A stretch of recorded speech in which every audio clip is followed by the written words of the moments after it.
This roasted red pepper vodka sauce will make you forget about tomatoes, probably forever. Because if you're choosing between a jar of tomato sauce and a jar of roasted peppers, this one's going to make you think you opened a restaurant in your kitchen. Could you make your own roasted red peppers? Sure, but tonight I'm choosing pantry luxury cooking over unnecessary homework. Somebody already roasted these, peeled them, and marinated them for you, so all you have to do is blend them with a splash of chicken or vegetable stock. A little olive oil goes into the pan with some chopped shallots. They'll soften in just a minute or two. Follow them with 2 cloves of minced garlic, or 3, or 4. I'm not going to police your garlic decisions. Now for a healthy splash of vodka.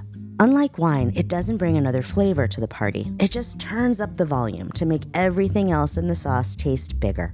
Let that reduce for a minute, then stir in the roasted pepper puree. Where tomatoes are bright and punchy, roasted peppers are mellow and sweet, and that's exactly why I love them here.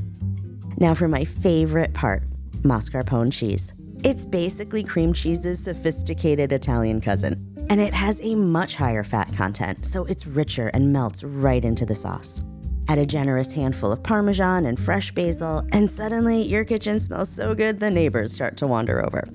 Cook your favorite pasta. Penne is traditional, but anything you have on hand will do. Remember, this is pantry cooking at its finest. Toss it with the sauce and finish with a waterfall of Parmesan cheese.